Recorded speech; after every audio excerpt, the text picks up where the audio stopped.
आजादी की लौ 1857 में जल गई थी, जो वर्षाल बनकर 1947 में भारत को आजाद कराई। प्राचीन, मध्यकालीन और वर्तमान के उदाहरणों से स्पष्ट करना चाहूंगा कि जब हम फिरंगियों के फेरों में फंस गए थे तो रंगे बसंती चोला की एक आवाज से टोलों के टोले उमड़ाते थे और खून में आने वाला 5-5 डिग्री का तूफान अंग्रेजी शास्त्रों की जड़ों में भूचाल ला देता था। लोग मर जाते थे, मिट जाते थे, फांसी कर जाते थे, तो वो भी राष्ट्रभक्ति के कार्यों में पीछे नहीं हटते थे, क्योंकि वो उस दौर के देशभक्ति की कसौटी थी।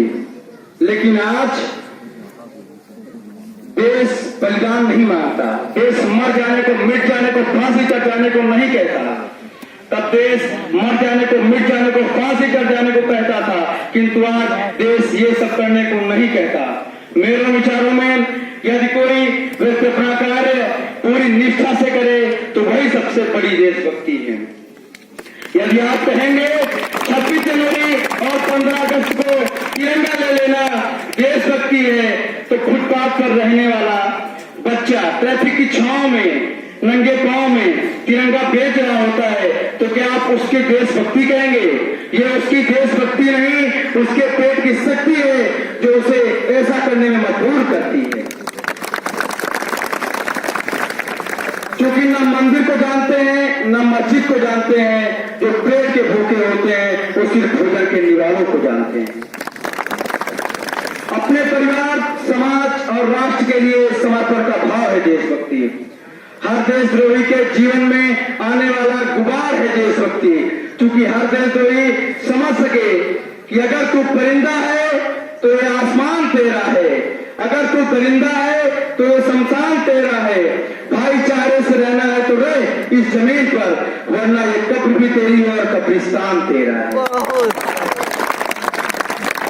क्योंकि हम जिस समाज में रहते हैं उसमें पत्थर की मूर्त को लगते हैं 56 भोग और धोखे तड़पते रहते हैं लोग। मजदूर को मजदूर समझिए, मजबूर नहीं। गरीब को काम दीजिए, दान नहीं। और अगर दान देने के इच्छुक हैं तो जीते भी रक्तदान दीजिए और मरने के बाद अंगदान दीजिए। यही सबसे बड़ी देशभक्ति और राष्ट्र प्रेम है।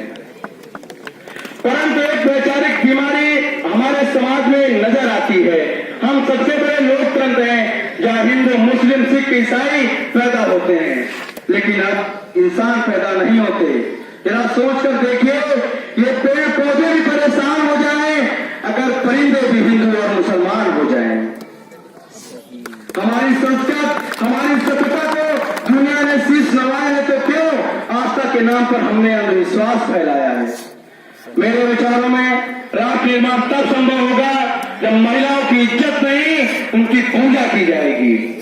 जब जातिगत आरक्षण नहीं, सामाजिक सशक्तिकरण पर बात की जाएगी।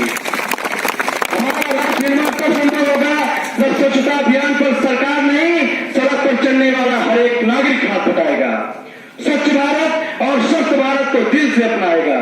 असल मायने में हमारा राष्ट्र निर्माण तब संभव होगा जब एक गरीब बच्चा मध्याह्न भोजन के लिए नहीं, ज्ञान अर्जन के लिए सरकारी स्कूल की चौखट पर कदम रखेगा। और हमारा राष्ट्र निर्माण तब तक संभव नहीं होगा जब तक एक नागरिक नैतिक रूप से सतीन, चारित्रिक रूप से भ्रष्ट, मानसिक रूप से दिवालिया, धार्मिक रूप से अंधा, राजनीतिक रूप से गंदा, स्वैच्छिक मान मूल्यों के आंकड़ों में जिन्न सिन्न पैपंदमय खंड भारत को खंड खंड करता है। संकट में वतन देखकर खोले नहीं, सोचो ऐसे खून की रवानी किस काम की। स्वार्थों की चौसर पे हारती जा रही जो स्वाभिमानी शून्य जिंदगानी किस काम की। जिसमें त्याग, देश प्रेम न है बलिदान, सोचो जिंदगी की वो रवानी किस काम की। कर्ज निज माटी का चुकाए बिना ढल जाए, दोस्तों बताओ वो जवानी किस काम की। हम सबके मध्य मंचासीन माननीय श्री अनिल मिश्रा जी बैठे हुए हैं, जिन्होंने तब के दौर में भारतीय सेना में अपने शौर्य और पराक्रम का लोहा मनवाया, जब सत्ताधीश उधर से गोली चलने का प्रतिकार इधर से गोली नहीं देते थे। सैनिकों के हाथ में AK-47 तो होती थी, लेकिन सत्ताधीशों के कारण वो गोली को सह लेते थे, लेकिन उसका फटकार नहीं कर पाते थे।